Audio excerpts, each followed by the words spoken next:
that's a general misconception. Heat does not rise. Hot air rises.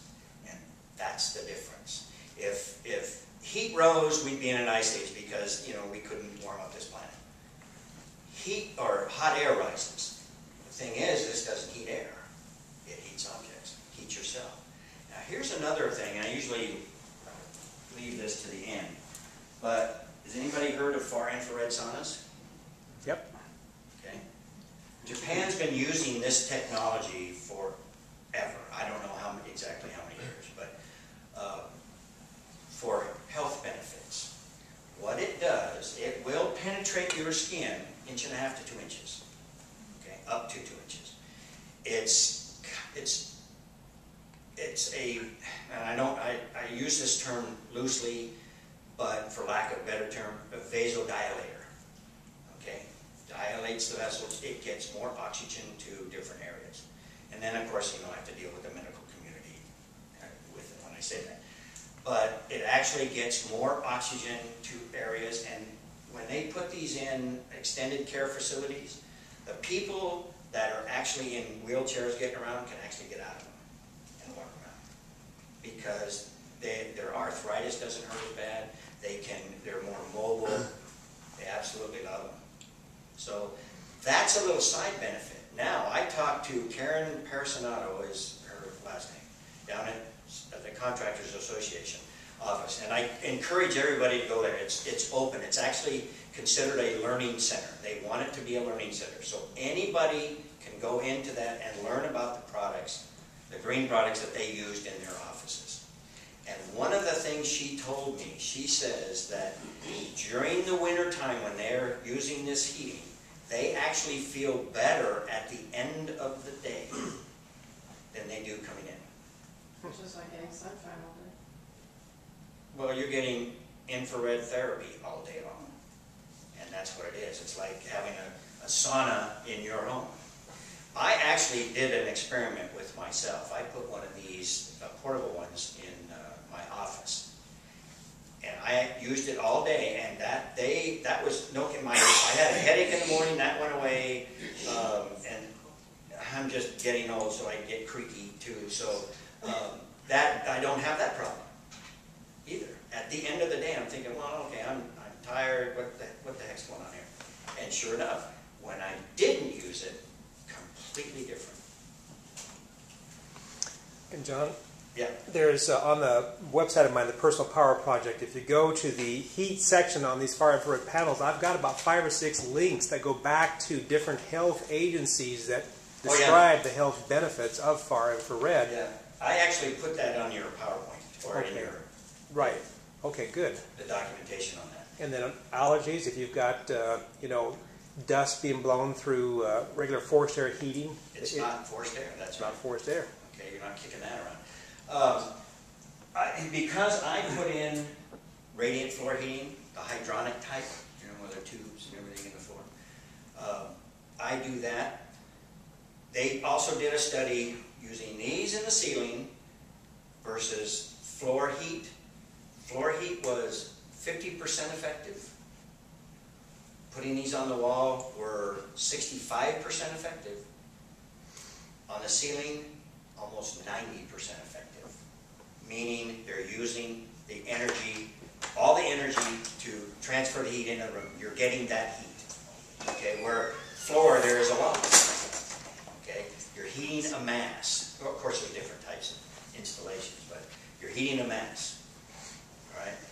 Another nice thing, we have a lot of, where I'm at, we have a lot of vacation rentals. And a lot of the owners of these vacation rentals are putting these in as opposed to having, and a lot of them have the floor heat. It's becoming a lot more popular than forced air because it takes so long. If that house has been shut down for a while, for a month, and then they have renters coming in, well, how long does it take to heat that mass before they get any heat? This is almost instantaneous. Now, when I plug these, and it's already getting warm up here, and I have to. Okay, you turn it on, right? Yeah, it was cooler in here. It is. But when you came in earlier after these things were on, Yeah, I walked in here and I felt no difference on the outside than in here, which meant it warmed up the room in about probably 10 minutes. and again, it's a different kind of heat. It's radiant heat. Okay, it doesn't. And when I noticed when I put these in, I felt different, not just because of the health benefits of far infrared. Because it's a different heat, I just felt different. Again, didn't have the drafts. It felt different, and I can keep my thermostat lower. Most of the time, my forced air thermostat runs about 68, 69, something like that. I keep it at 66, and feel much better than my forced air. Good. Now I noticed in your product literature that you had some panels that can go up in the ceiling that had a cutout for like an exhaust fan to put in the bathroom. It looked to me like, and it might have not been your website, it was probably somebody else, but it was still the same product, same company. It was Presteel? It was Presteel, and so it was somebody up in Oregon, I think. And so basically they had an opening where you could put the heating panel up in the same place that the vent exhaust was, because it actually was open on part of that panel. Yeah, and exactly. So the question I have is, if you had an area in the middle of your room where you had a fan, and that was the only place you could put it in the ceiling, could you use the same hole, put it up in the ceiling, and then have that fan still work? And would that be a problem, having a fan spin around close to that unit? If it's moving around air, well, you have basically three types of heating. You have convection, okay, you have radiant, and then you have forced air, which is kind of like convection, but it's because it moves air. It has to move air. The thing is that I have one of these in my master bathroom, and I also have an exhaust fan in there. Even with the exhaust fan running, it gets too hot, and I actually have to turn this thing off. So, does that answer your question? You can have... Yeah, because what I was thinking is using the fan... It's not affected by the fan. The fan. Yeah, because I was thinking about using the fan maybe in the summertime just to get some wind going, but in the wintertime probably not using the fan at all. But I wanted to put the thing center in the room, and that would be the place. So since you've got some panels that have a hole in them, that might work in a situation like that. I don't know.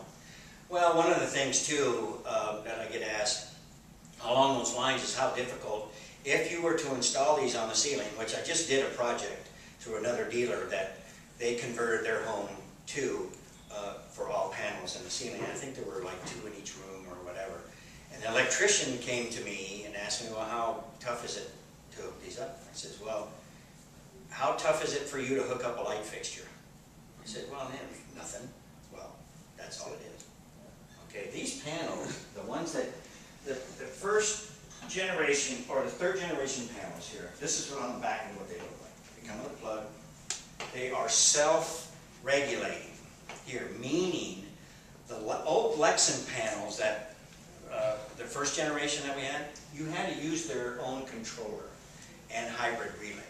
And what that would do is it sensed the temperature of the panel, and then the controller would kick the electricity out to the panel. Well, these are self-regulating where you don't need that controller. Another nice thing about this third generation over the first generation is you can use off-the-shelf products, relays, thermostats, okay? Your heating guy can install it, your electrician can install it. You don't need to buy any special relays or thermostats. Now, what we did on this last project is she had 3 zones, 3 thermostats. They were all low voltage thermostats with 3 different relays, off-the-shelf relays. That's all they did. It was really easy to do. These also come 120 or 240 standard. If you are to do a retrofit in the ceiling wall, whatever you want to do, I would go with 240 because your amp draw is lower. Okay, a lot of people, especially in older homes, they'll have maybe a 100 amp service and it's maxed out. Well, you can move things around and use the 240 panels versus the 120 panels. I thought I was going to be snapping breakers when these panels came on and I plugged them in throughout the house. I thought for sure I was going to, the lights were going to go out. Not even close. Wow. Each panel starts out at 400 watts, the 2x2 panels. Then they regulate down to 350 watts, and that's where they stay.